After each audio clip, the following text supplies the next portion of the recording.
Hi friends, मैं doctor शिखा गुप्ता दीवा hospital and IVF centre Jaipur से। आज आपको पेशाब की लीकेज या यूरिनरी इनकॉन्टिनेंस मतलब यूरिन जो लीक हो जाता है उसके बारे में कुछ जानकारी दूंगी।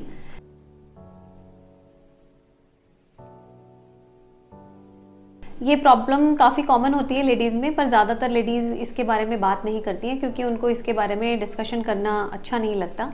कुछ लोगों में तो बहुत सिग्निफिकेंट प्रॉब्लम होती है, उनको डायपर्स पहनने पड़ जाते हैं और उनको सोशल गैदरिंग्स और इस सब जगह जाना अच्छा नहीं लगता है क्योंकि उनके कपड़ों में से यूरिन लीकेज की वजह से स्मेल आने लग जाती है। तो यूरिनरी लीकेज जो होती है वो सबसे कॉमनेस्ट कारण जो हम मानते हैं वो यूरिन इन्फेक्शन मानते हैं। अगर पेशेंट को यूरिन की लीकेज अभी कुछ दिनों पहले की ही है तब तो हम सबसे पहला कारण इन्फेक्शन ही मानेंगे। इन्फेक्शन की टेस्टिंग कराते हैं और इन्फेक्शन अगर उसमें आता है, इन्फेक्शन की ट्रीटमेंट देने से पेशेंट का प्रॉब्लम सॉल्व हो जाता है।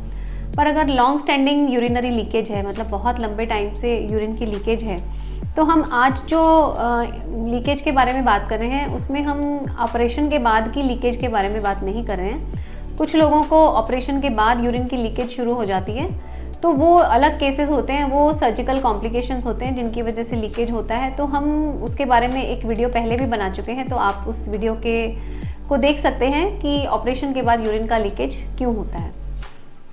बिना किसी ऑपरेशन के जनरली जो लीकेज की प्रॉब्लम होती है वो 35 के बाद फीमेल्स में कॉमन होती है। जो लीकेज होता है उसके बहुत सारे कारण हो सकते हैं, जिसमें कि अगर हम साइंस के बारे में बात करें, मेडिकल साइंसेस के बारे में, तो ये 3 तरह के लीकेज होते हैं। एक होता है स्ट्रेस लीकेज, एक होता है अर्ज इनकॉन्टिनेंस और थर्ड होता है मिक्स्ड इनकॉन्टिनेंस। तो सबसे पहले हम बात करते हैं स्ट्रेस इनकॉन्टिनेंस की, जो काफ़ी कॉमन है, जिसके कारण जो होते हैं वो बेसिकली ये होते हैं कि पेशेंट की 2-3 डिलीवरीज हो गई हों, उसका नीचे पेल्विक मसल्स उसकी लूज़ हो गई हों, जिसकी वजह से जब वो चलता फिरता है, करवट बदलता है या खांसता है, या कोई भी कारण जिससे उसके पेट का प्रेशर बढ़ता है, तो उसके साथ उसका यूरिन लीक हो जाता है। जो स्ट्रेस इनकॉन्टिनेंस है वो मल्टीपल डिलीवरीज के बाद और एज 45-50 की एज के बाद काफ़ी लेडीज़ में देखी जाती है। एक्चुअली स्ट्रेस इनकॉन्टिनेंस का मतलब क्या होता है? स्ट्रेस इनकॉन्टिनेंस का मतलब है कि जैसे ही पेशेंट का पेट का प्रेशर बढ़ेगा किसी भी कारण से, चाहे वो खांसी हो, चाहे वो वज़न उठाना हो, चाहे वो करवट बदलना हो, उस केस में पेशेंट का यूरिन थोड़ा सा कपड़ों पर आ जाता है। तो कई पेशेंट जिनको प्रॉब्लम होती है उनको डायपर्स पहनने पड़ते हैं। कॉमन कारण अगर अपन देखें तो डिलीवरीज के अलावा कुछ क्रॉनिक कॉफ या एस्थमा के पेशेंट होते हैं, डायबिटीज़ के पेशेंट्स होते हैं, या जिनके नीचे से जो टिश्यू होता है वो ढीला होता है, नेचुरली उनको जो मस्कुलर टिश्यू है वो लूज़ होता है, उसकी वजह से उनको यूरिन लीकेज की प्रॉब्लम कुछ लोगों को इन सब कारणों की वजह से यंग एज में ही हो जाती है। जो स्ट्रेस इनकॉन्टिनेंस है उसका ट्रीटमेंट इनिशियली पहले 3-4 महीने तक मेडिकल ट्रीटमेंट ट्राई करा जाता है। अगर मेडिकल ट्रीटमेंट से पेशेंट ठीक नहीं होता है तो फिर हम पेशेंट को एक माइनर सी सर्जरी एडवाइस करते हैं। इस सर्जरी को ट्रांस ऑब्चुरेटर टेप या टीओटी कहा जाता है। ये एक माइनर डे केयर ऑपरेशन होता है, करने में आधा घंटा लगता है और पेशेंट का जो हिस्सा लूज़ हो गया है वहाँ पर उसको टाइट करने के लिए एक पतली टेप लगा दी जाती है, जिससे कि उसकी ये प्रॉब्लम हमेशा के लिए सॉल्व हो जाती है। तो जो भी लेडीज स्ट्रेस इनकॉन्टिनेंस से सफ़र कर रही हैं या लीकेज से सफ़र कर रही हैं और उनको समझ नहीं आ रहा कि लीकेज का कारण क्या है, तो उन्हें डॉक्टर को दिखा के इसका सल्यूशन ज़रूर आइडेंटिफाई कराना चाहिए, क्योंकि इसका ट्रीटमेंट अवेलेबल है और पेशेंट्स ठीक हो। अब हम बात करते हैं अर्ज इनकॉन्टिनेंस और मिक्स्ड इनकॉन्टिनेंस की। मतलब अभी तक तो हमने स्ट्रेस इनकॉन्टिनेंस की बात की थी, अब हम अर्जेंसी और मिक्स्ड इनकॉन्टिनेंस की बात करते हैं।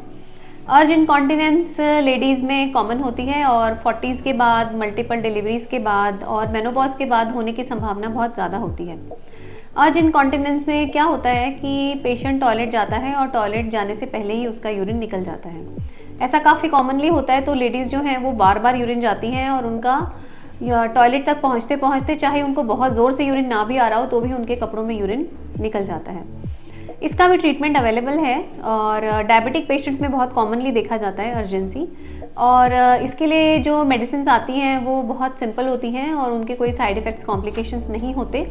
तो मैं ये एडवाइस करूँगी कि जिनको भी आइडेंटिफाई होती है ये प्रॉब्लम, उनको मेडिकल ट्रीटमेंट लेना चाहिए, क्योंकि अदरवाइज़ उनकी सोशल सिचुएशन ख़राब हो जाती है। कहीं सोशली जाना है, कोई जगह विजिट करनी है, कभी कोई ट्रैवलिंग करना है, क्योंकि इन लेडीज़ को अर्जेंसी की वजह से इतनी फ्रीक्वेंटली यूरिन जाना पड़ता है, तो इनको ट्रैवल करने में डर लगता है कि ट्रैवल करेंगे, बार बार टॉयलेट नहीं मिला तो क्या करेंगे।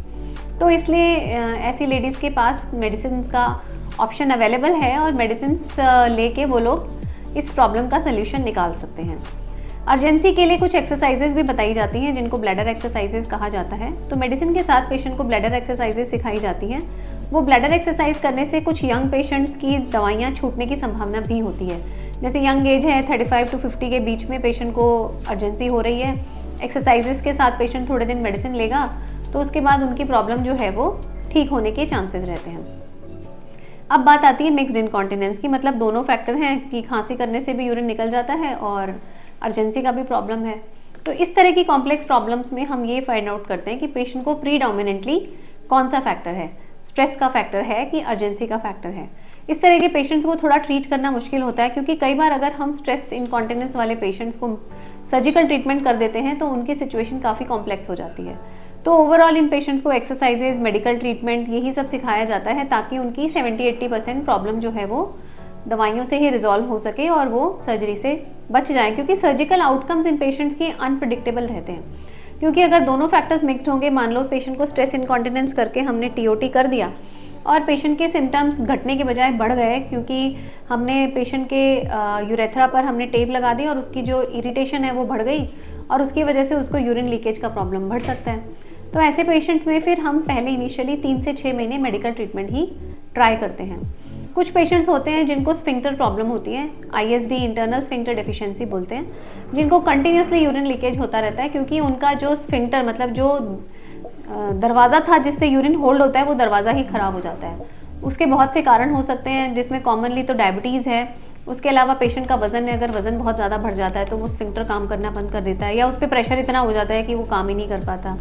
उसके अलावा ट्रॉमा बहुत कॉमन है, मतलब पेशेंट को कोई एक्सीडेंट या इंजरी हुई हो, ट्रॉमा हुआ हो, या पेशेंट को डिलीवरी या DNC के टाइम पे कोई यूरिन वाली जगह पर कैथेटर डाला हो जिसकी वजह से उसका स्फिंक्टर खराब होने की एक पॉसिबिलिटी रहती है और उसको परमानेंटली यूरिन लीकेज होता रहता है। तो उसके तो बहुत सारे ट्रीटमेंट्स आते हैं, जिसमें कि TOT मतलब जो टेप वाला ट्रीटमेंट है वो भी कारगर है।